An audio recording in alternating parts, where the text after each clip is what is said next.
From the perspective of Iissiidiology conceptions, all the information is distributed in macrocosmos by the degree of universality and complexity. Therefore, there aren't completely wrong and false knowledge and teachings.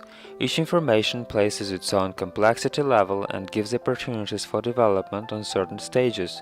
It seems like distribution of school program information across classes and courses. It is impossible to consider any science or teaching, even Iissiidiology, as the final and absolute truth, due to many dimensional properties of information in itself. Getting deep into this understanding, our society will become more tolerant to any teachings, movements, and communities. It will evaluate adequately every development direction and every type of consciousness. That will allow to get rid of interracial and religious conflicts and find conditions for comfortable coexistence. Dear friends, we suggest to acquire the main idea and significance of Iissiidiology in our life.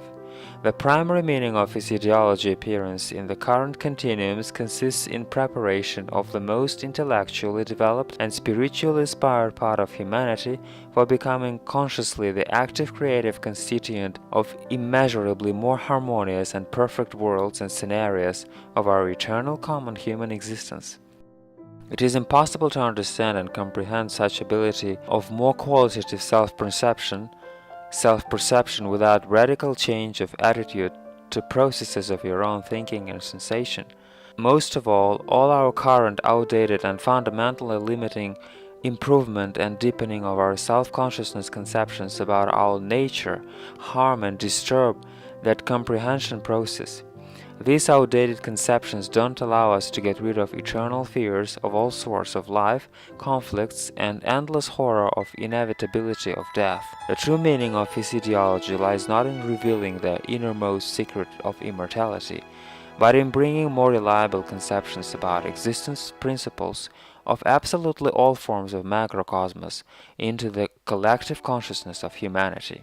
You should treat the cognition of immortality secret as the cognition of life secret. Since conceptions of Iissiidiological knowledge appeared, there is the real opportunity to determine and to choose consciously and constantly a creative direction and quality of your own eternal existence. That means now you are able to strive not for anywhere blindly, being led not by deeply intuitive conceptions about the highest purpose of your own eternal life, but by someone's strange laws, rules, orders, and commandments, perhaps necessary once upon a time, calming yourself down only with that our grandfathers behaved that way, and so we shall do. Iissiidiology offers new conceptions for release and disengagement with old knowledge and about world order and its linear development, with frightening uncertainty of meaning of life and death, and with the obscurity of who we are. Iissiidiology gives deep and logical responses to all these questions, providing adjustment and improvement of any knowledge. To make the process of our personal refocusing shift to more qualitative scenarios of humanity be sustainable and reliable, we should confidently gain a foothold of our self-consciousness in high-frequency notions of the most qualitative idea. Then the urgent materialization of that idea would become the most cherished aim. The world around us is structured with a huge amount of ideas. Many of them may seem to us highly spiritual at first sight. However, actually they represent some of centuries-old or even multi-thousand-year misconceptions of humanity. They limit heavily the self-consciousness development process of every person with severe bans, false conceptions, and far-fetched rules. Probably it is the most important step to assume responsibility for creation of personal intellectual altruistic state of readiness for service to exactly the most qualitative idea. During this way of creation and humanization, we need safe guidelines.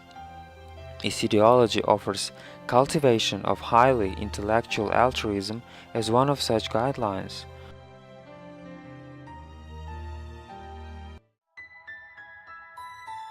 What are the signs of highly intellectual altruism manifestation? The true altruism is unconditional. It can appear for no other reasons except a single one: a man can't do otherwise. He donates something to someone only because this fact itself is natural and essential, as well as the breath of pure air is for him. Making an altruistic decision to share something personal with someone for the sake of any general, global idea or socially useful deal, which will bring joy not only to you but to others too, you mustn't dwell either on your own benefit or on those external psychological effects which would be caused by your deeds and have the influence of those men who would admire you sincerely, but who are still incapable of acting in the same altruistic way.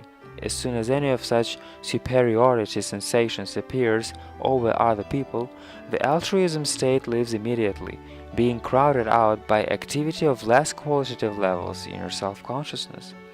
Altruism is a very specific state for our current development level. To reach it and moreover to maintain it in self-consciousness for a quite long period is very, very hard. As long as levels of self-survival and instinctive fear drive our choices, selfishness will be the most powerful and unconquerable barrier for all our attempts of altruism realization. It doesn't mean yet that we shouldn't even try to do altruistic things. If you notice inside some signs of ambition, arrogance, on the contrary, as often as possible induce and encourage yourself to do kind things and search for the most diverse positive motivations in order to do them.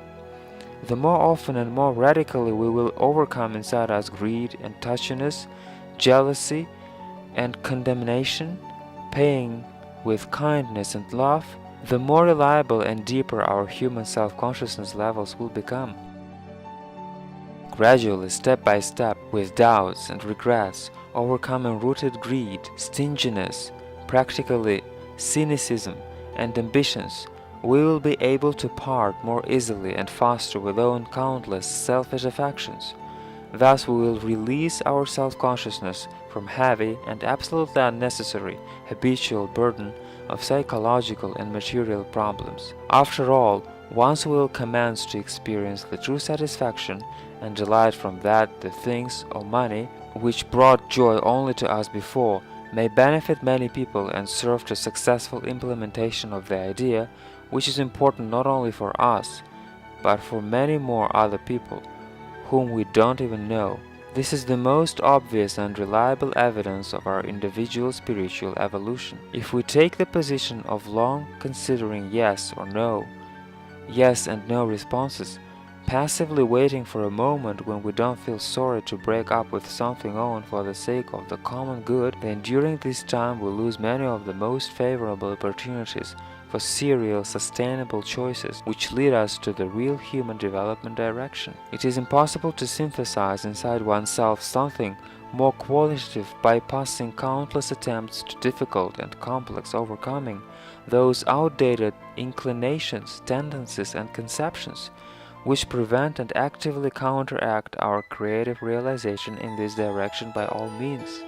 Iissiidiological conception brings the deep description of time illusion and single-momentedness of appearance and implementation of all processes in macrocosmos. Thus, Iissiidiology leads us to comprehension of that everything already exists and all is for the good. And meaning of life lies in infinite and grand conscious evolvement and improvement of ourselves and the world around.